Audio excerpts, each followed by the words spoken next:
Okay, in this video we're going to be looking at the use of the Clausius Clapeyron equation that relates vapor pressure to the heat of vaporization, the enthalpy of vaporization, and temperature. It's a nonlinear relationship, so we're going to have to deal with natural logarithms. So a bottle of pop can withstand a pressure of 8.17 atmospheres. At what temperature will the bottle explode? Can you leave a bottle of pop in the car on a hot day in Ohio? It's important to note that we're going to assume that the pop is all water. And then I've given the enthalpy of vaporization of water, 40.68 kilojoules per mole, and that water has a normal boiling point of 100. So here we can see the Clausius Clapeyron equation, and I've laid out what our variables are so we can figure out what we have and what we need. Now I think the easiest way to go about solving this is to plug in our variables.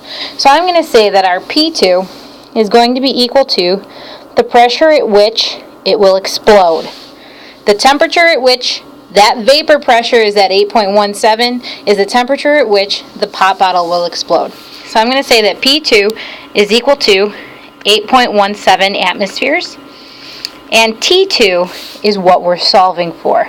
We want to know at what temperature our pop bottle is going to reach that 8.17 atmospheres. So that's going to be the variable that we're solving for.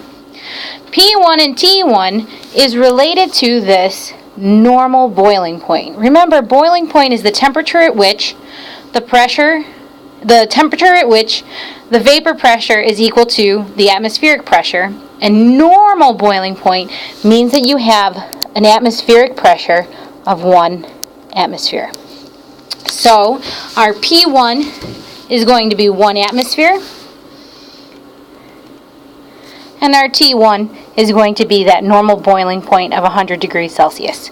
Remember, we have to use kelvins, so we're going to transfer that into Kelvin. We do that by adding 273, so our T1 is going to be equal to 373 Kelvin. Our pressures are in good places because both of them have the same atmospheric units, so that's fine there. Our delta H of vaporization, 40.68 kilojoules per mole. That's given to you in the question. And R is the gas constant with energy units, 8.314 joules per mole Kelvin. This is the reason, because our gas constant has Kelvin in it, that we needed to convert our temperature into Kelvin. Also, our gas constant has units of joules, which means we have to convert our delta H of vaporization also into joules.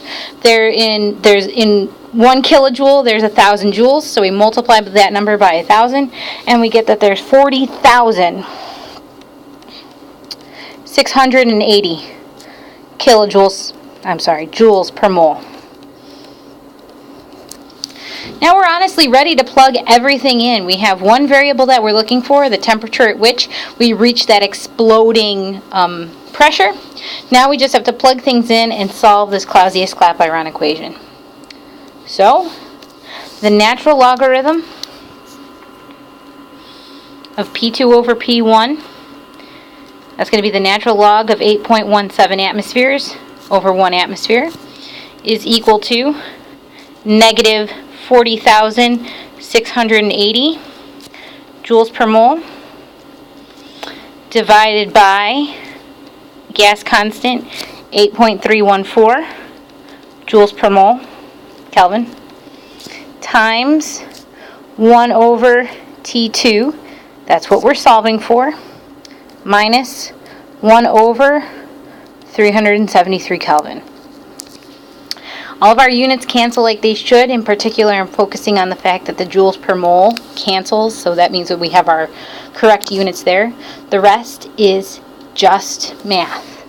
So in order to solve this algebra, this is what I'm going to do first. I'm going to take the natural logarithm of 8.17. 8.17 over 1 is 8.17. So the natural logarithm of 8.17 is 2.10.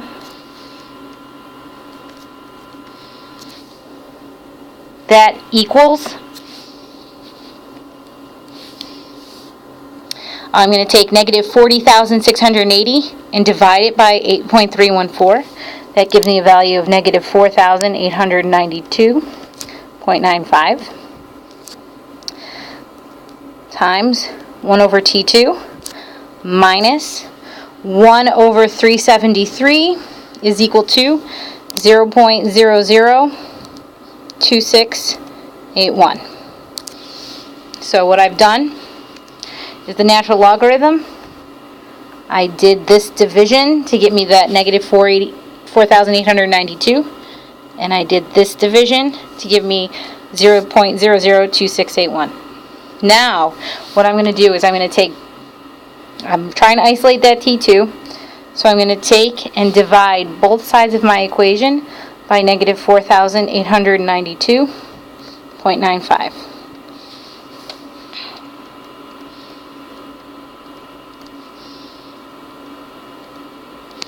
So 210 divided by 4,892.95, it gives me a negative 0.000429 equals, that canceled that out of my right hand side of the equation. So I get 1 over T2 minus 0.002681. Still trying to isolate that T2, so what I'm going to do is I'm going to add 0.002681 to both sides.